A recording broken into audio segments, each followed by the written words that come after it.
Chief of army staff اس کو بالکل واضح کر چکے ہیں اور ہمیں سیاست کے اندر ملوث کرنے سے گریز کیا جائے. آپ کیا کہیں گے اس موقف کے بارے میں؟ دیکھیے ندیم صاحب، یہ بات D G I S P R نے مسلح افواج کی طرف سے آج سے کوئی 2 سال 1.5 سال پہلے بھی کہی، پھر کہی، ریپیٹڈلی کئی دفعہ وہ کہہ چکے ہیں. اور میں نے ذاتی طور پہ بھی، میری جماعت میں بھی ہمیشہ ہم نے یہ بات کہی کہ یہ بڑی آسان بات ہے. ماضی میں ہمارے ہاں افواج کی مداخلت رہی، ڈائریکٹ ٹیک اوور رہے،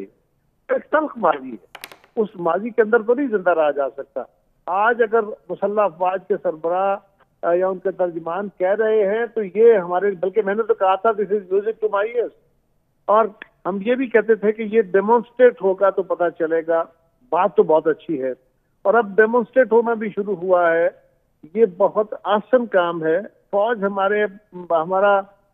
محبت والا ادارہ ہے، پاکستان کی سالمیت کے ضامن اداروں میں سے ہے، لہذا اس کے ساتھ تو پیار ہے. پیار ٹھیک ہے. میں قاہرہ صاحب آتا ہوں. ایک چھوٹی سی بات جی، جو بات ہم کبھی تنقید کرتے تھے وہ اسی سیاسی رول کے خلاف تھی، یہ اس کے اوپر تھی جس کو انہوں نے کہا کہ ہمارا ارادہ نہیں ہے. ابھی بھی میں سمجھتا ہوں کہ مسلح افواج کے سربراہ اور ان کی ٹیم نے اس عمل کو شروع کیا ہے. یہ بہت اچھا عمل ہے. اس کا چونکہ طویل ماضی ہے اور عادت ہے، پھر بھی کسی نہ کسی جگہ پہ چھوٹی موٹی کوئی نہ کوئی غلطی ہوتی رہے گی. اس کو کانسٹنٹلی کنٹرول کرتے رہنا ہوگا، سیاستدانوں کی طرف سے بھی اور افواج کی طرف سے بھی. میں تو اس کو اپریشیٹ کرتا ہوں. جنرل صاحب یہ فرمائیے گا کہ ایک اور مسئلہ ہے جس کے اوپر بہت زیادہ بحث چل رہی تھی، اور وہ سوشل میڈیا کے اوپر جس طریقے سے افواج پاکستان کے سربراہ کو اور افواج پاکستان کو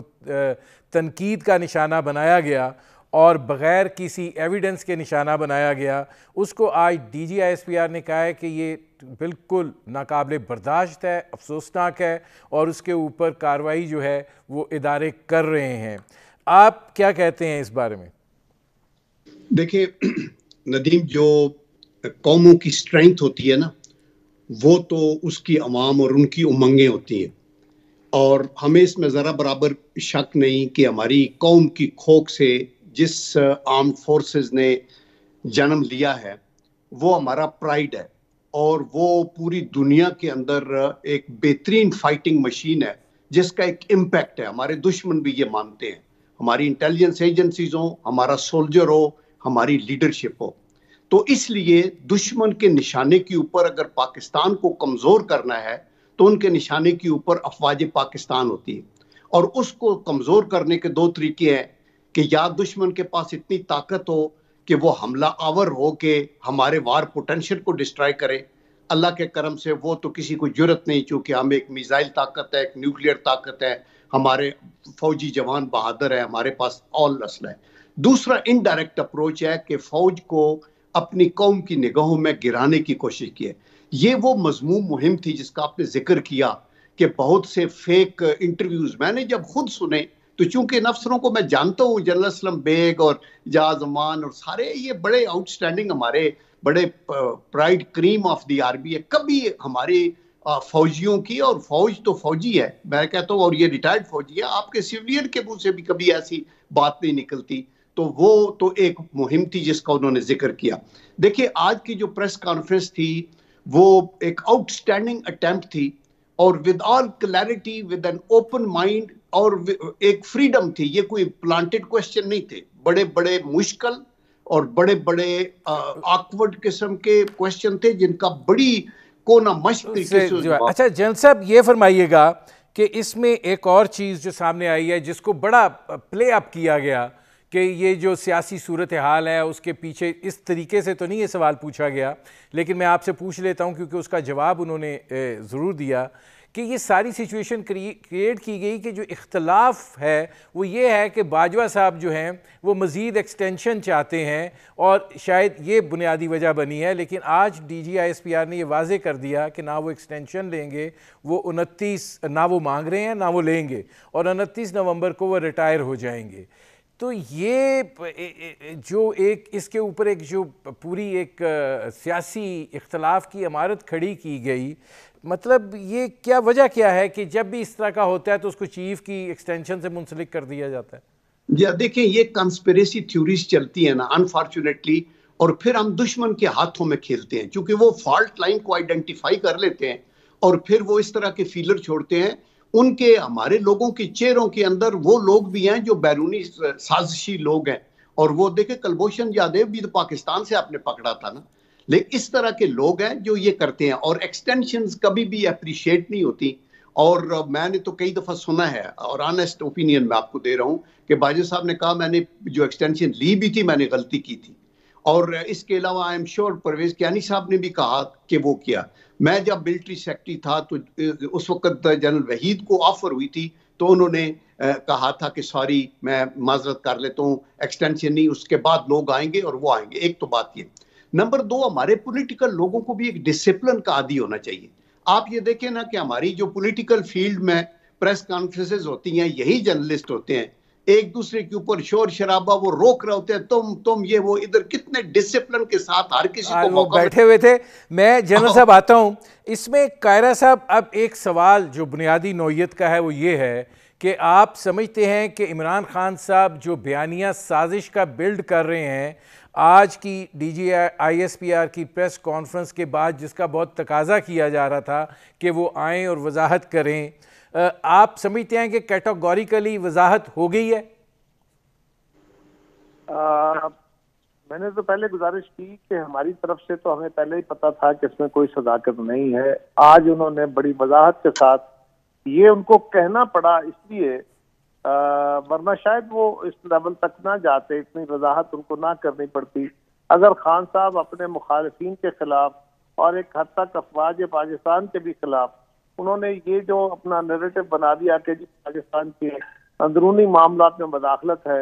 اور دوسری طرف وہ کہہ رہے ہیں کہ جی سیاست میں تو مداخلت ہے لیکن ہمارا فوجی تعاون یا اسٹیبلشمنٹ سے ہمارا تعاون چلتا رہتا ہے، اور اس کے پاکستان کے اوپر جو ریپرکشنز آنے شروع ہوئے تھے اس کے بارے میں سارے متفکر تھے۔ اب خان صاحب ابھی خاموش نہیں ہوں گے، وہ اس کو چپ کر کے قبول نہیں کریں گے۔ ان کا اگلا پورا سیاسی بیانیہ اس بات پہ کھڑا ہے کہ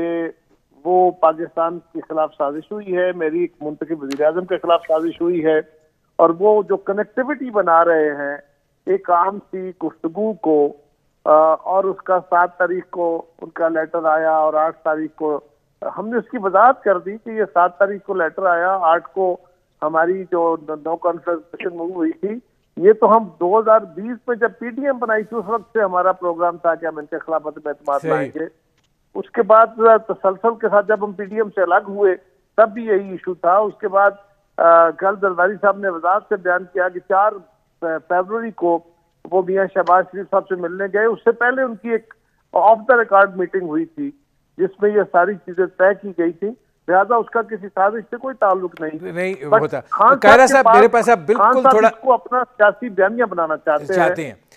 جنرل صاحب میرے پاس آخری 1 منٹ ہے، یہ فرما دیجئے کہ آپ کیا سمجھتے ہیں کہ عمران خان صاحب جو ہیں، جیسے قاہرہ صاحب کہہ رہے ہیں نہیں تسلیم کریں گے، تو یہ تو پھر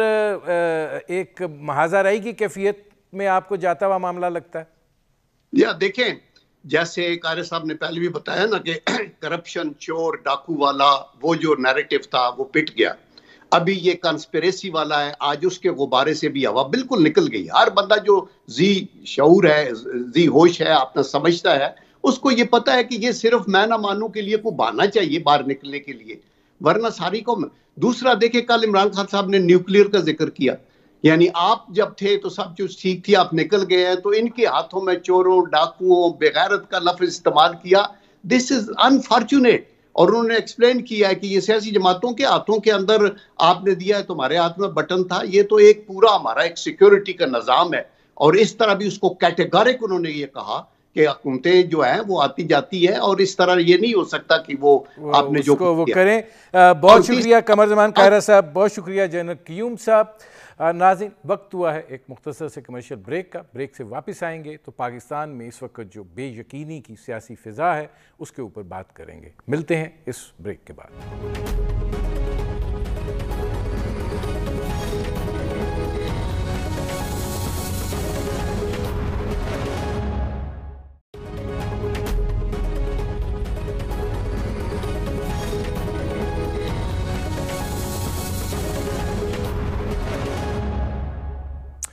ویلکم بیک. ناظرین، پاکستان کی سیاسی صورتحال جو ہے وہ اس وقت بے یقینی کی کیفیت کا شکار ہے. عمران خان صاحب جو ہیں وہ جلسوں کے ذریعے، احتجاجی کالز کے ذریعے حکومت پر دباؤ بڑھا رہے ہیں اور وہ یہ مطالبہ کر رہے ہیں کہ فوری الیکشن جو ہیں وہ کروائے جائیں. ان کے ڈپٹی اسپیکر نے جو اسمبلی کے اراکین نے جو استعفے دیے تھے ان کو بھی قبول کر لیا ہے. اب دیکھنا یہ ہے قانونی ہے یا غیر قانونی ہے. لیکن اس ساری صورتحال کے نتیجے سے کیا متحدہ اپوزیشن کی حکومت جو ہے، جو ابھی تک اپنی کابینہ کا اعلان بھی نہیں کر پائی ہے، وہ استحکام کا شکل اختیار کر پائے گی، یا یہ کہ اب معاملات جو ہیں وہ اس طرف بڑھ رہے ہیں جہاں سیاسی بحران جو ہے وہ مزید گہرا ہو جائے؟ اس پر کریں گے بات. آپ کا اپنے مہمانوں سے تعارف کرواتے ہیں. ہمارے ساتھ موجود ہیں خرم دستگیر خان صاحب، رہنما ہیں مسلم لیگ نواز کے. ہمارے ساتھ موجود ہیں یاسین آزاد صاحب، سابق صدر سپریم کورٹ بار رہے. اس میں خرم دستگیر خان صاحب یہ فرمائیے گا کہ عمران خان صاحب کہہ رہے ہیں کہ وہ انتخابات کے اعلان تک سڑکوں پر رہیں گے. آپ کیا سمجھتے ہیں کہ اگر وہ آپ کو اس حد تک دباؤ میں لے آتے ہیں کہ آپ کو دکھائی دیتا ہے کہ آپ کو جلدی انتخابات کی طرف جانا پڑے گا اور آپ کو جو آپ کا ایجنڈا ہے جس میں اصلاحات سر فہرست ہیں اس کو تیزی کے ساتھ کرنا پڑے گا؟ جی، عمران خان صاحب کا کوئی دباؤ نہیں ہے. وہ ہم نے سارے دباؤ جو ڈال سکتے تھے حکومت میں ہوتے ہوئے وہ ہم نے جیلیں بھگت لی ہیں، پرچے بھگت لیے ہیں، ٹارچر بھگت لیے ہیں، میڈیا نے بھی جو زبان بندی تھی وہ بھگت لی ہے. تو عمران خان صاحب بہت خوشی سے جلسے کریں. صرف ایک ریڈ لائن ہے کہ جس طرح دھرنے کے دوران 2014 میں انہوں نے بلڈوزر لے کر پارلیمنٹ کا جنگلہ مسمار کیا تھا اور ڈنڈے لے کر پی ٹی آئی کے کارکنوں نے پاکستان ٹیلی ویژن پر قبضہ کر لیا تھا، اور ان کے پی ٹی آئی کے کارکن جو ہیں وہ روٹینلی اسلام آباد پولیس کے افسروں اور جوانوں کو زد و کوب کرتے تھے. یہ نہ کریں تو پھر ضرور بڑی خوشی سے جلسے کریں، اپنی بات کریں. یہ بات تو اب پوری قوم پر واضح ہو گئی ہے کہ عمران خان صاحب کو سڑک پر احتجاج کرنا آتا ہے، حکومت چلانا نہیں آتا. وہ ان کی میک اپ میں یہ ہے ہی نہیں کہ وہ کسی بھی ایسی وفاقی ریاست کو چلا سکیں. انہوں نے وہاں بھی ایک فاشزم کے ذریعے کام چلانے کی کوشش کی. اب جبکہ وہ وزیر اعظم نہیں رہے اور ایک آئینی عمل کے ذریعے ان کو اب وہاں سے اپنی حکومت چھوڑنی پڑی ہے، تو بڑی خوشی سے احتجاج کریں، بات کریں. لیکن اس احتجاج میں جو دوسری بات آپ کے ناظرین تک پہنچانے والی ہے کہ یہ جو تمام جو امریکی مراسلے کا معاملہ ہے اور اس کے بعد جو سازش وہ کہتے ہیں کہ جی یہ عدم اعتماد، یہ بالکل لغو اور جھوٹ ہے. میں اس پہ خرم دستگیر صاحب آؤں گا کیونکہ اس کے اوپر بھی ذرا بات ہونی چاہیے، چونکہ اب تو ظاہر ہے چیف جسٹس صاحب کو بھی بھجوایا گیا ہے، لیکن اس پہ ذرا بعد میں بات کرتے ہیں. لیکن یہ فرمائیے گا کہ آپ یہ نہیں سمجھتے کہ کابینہ کی جو تشکیل ہے اس میں تاخیر جو ہے وہ بہت ساری باتوں کو جو ہے وہ جنم دے رہی ہے؟ یہ بات کہی جا رہی ہے کہ اتفاق نہیں ہو پا رہا، اور یہ بھی کہا جا رہا ہے ٹھیک ہے ان کی مجبوری ہے اکٹھے رہنا، اگر اکٹھے نہیں رہیں گے تو حکومت ختم ہو جائے گی. اس میں دیکھیے 10 جماعتیں ہیں، پی ڈی ایم کی 8 جماعتیں ہیں اور اس میں عوامی نیشنل پارٹی اور پھر پاکستان پیپلز پارٹی. ان 10 میں سے غالباً 7-8 ایسی ہیں جو کبھی بھی وفاقی کابینہ کے رکن نہیں رہے، یعنی وفاقی حکومت میں ان کا تجربہ نہیں ہے. تو ان کے لیے یہ ایک نیا عمل ہے کہ، اور بعض ایسے لوگ ہیں جو سال ڈیڑھ پہلے تک تو غدار کہلائے جا رہے تھے، اب وہ وفاقی وزیر بننے کے امیدوار ہیں. تو اس میں ایک ٹرانزیشن ہے انشاءاللہ. سب سے بات کر رہے ہیں. شہباز شریف صاحب نے بڑی اچھے طریقے سے عدم اعتماد کے بعد بھی اور اپنے الیکشن کے بعد بھی تمام جماعتوں کا جا کر شکریہ ادا کیا. ایم کیو ایم کے پاس تو وہ خود کراچی چل کر گئے, تو وہ سب کو ساتھ لے کر چل رہے ہیں. اور چونکہ ہر ایک کے ذہن میں مختلف قسم کی وزارتیں ہیں, لیکن یہ ایک نیگوسیشن ہے جو مجھے یہ امید ہے کہ اگلے 48 گھنٹے میں مکمل ہو جائے گی اور وزراء حلف اٹھا لیں گے. یعنی آپ یہ کہہ رہے ہیں کہ اگلے 48 گھنٹے میں کابینہ تشکیل پا جائے گی اور وزراء جو ہیں وہ حلف اٹھا لیں گے. اچھا, اب یاسین آزاد صاحب, کل عمران خان صاحب جو ہیں وہ عدلیہ پر برسے ہیں اور انہوں نے یہ بات کہی ہے کہ میں نے کون سا جرم کیا تھا کہ رات 12 بجے جو ہے وہ عدالت لگائی گئی.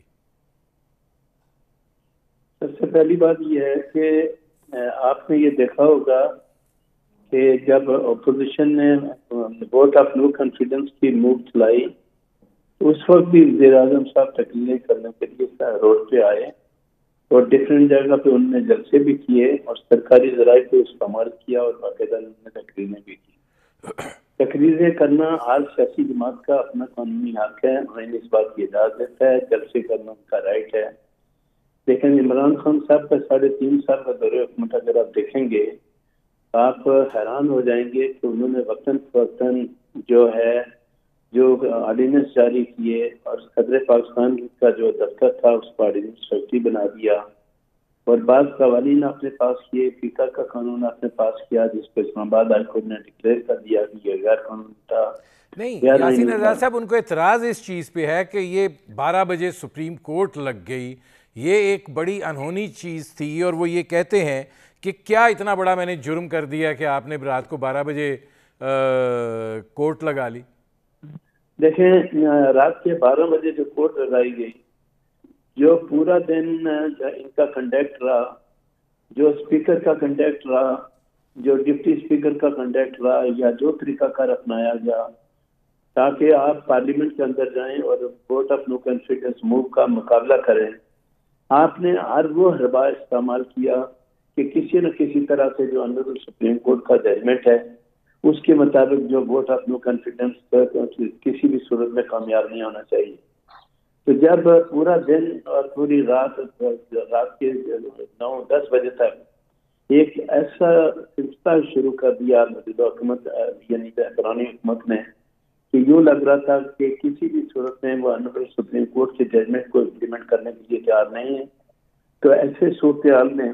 جب وہ تھوڑی وقت رہ گیا, گھنٹہ 1.5 گھنٹے کا وقت رہ گیا, اس بات کا یقین ہو گیا تھا کہ وہ پی ٹی آئی کی گورنمنٹ کسی بھی صورت میں آنریبل سپریم کورٹ کے آرڈر کے ججمنٹ کے مطابق وہ پارلیمنٹ کا جو ووٹ آف نو کانفیڈنس کا موشن ہے اس کو کیری کریں گے. تو ایسی حالات میں جب کورٹ کو اس بات کا پتہ چل گیا کہ یہ امپلیمنٹ نہیں ہوگا, تو اس بات کا امکان یہ تھا کہ اگر 12 بجے تک اس میں ان کے آرڈر سے امپلیمنٹ نہیں ہوتا تو آنریبل سپریم کورٹ جو ہے وہ کنٹمپٹ آف کورٹ میں موجودہ حکومت کے خلاف کارروائی کرنے کا بالکل حق رکھتے تھے, مجاز تھے, اور یہ تمام چیزیں پی ٹی آئی کی گورنمنٹ کو پتہ تھا. آپ نے دیکھا کہ اسپیکر کا کیا کام تھا کہ آپ نے ووٹنگ کرانی تھی پارلیمنٹ کے اندر کہ کس کی اکثریت ہے کس کی نہیں ہے. جو موشن تھا وہ پارلیمنٹ کے اندر جا کے فیس کرنا تھا. آپ نے دیکھا ہوگا کہ انگلینڈ میں تقریباً 17 دفعہ ووٹ آف نو کانفیڈنس کی موو چلی کر دیا. انڈیا میں 2 دفعہ. تو بنیادی جو وجہ ہے اصل میں یہ تھی. اچھا, اب اس میں خرم دستگیر خان صاحب یہ فرمائیے گا کہ ذرا یہ سوال بھی ہو جائے کہ یہ جو ڈپٹی اسپیکر صاحب نے 16 اپریل کو سپہر 4 بجے جو اجلاس طلب کیا تھا اس کو وہ لے گئے ہیں 22 اپریل پہ, کیا اس کا مقصد کیا ہے؟ کہ آپ کو یہ لگتا ہے کہ وہ جو استعفے دیے گئے ہیں ان کو منظوری کے مراحل سے گزارنا ہے؟ جی, ڈپٹی اسپیکر صاحب ایک دفعہ پھر جو ہیں وہ آئین شکنی اور جو قومی اسمبلی کے قوانین ہیں ان کو توڑنے کے مرتکب ہوئے ہیں, کیونکہ یہ عام ناظرین تک یہ بات پہنچنی چاہیے کہ متحدہ اپوزیشن جو اس وقت کی تھی 8 اپریل کو ہم نے ڈپٹی اسپیکر کے خلاف بھی عدم اعتماد کی ایک درخواست داخل کی ہوئی ہے, اور وہ جو قرارداد ہے اس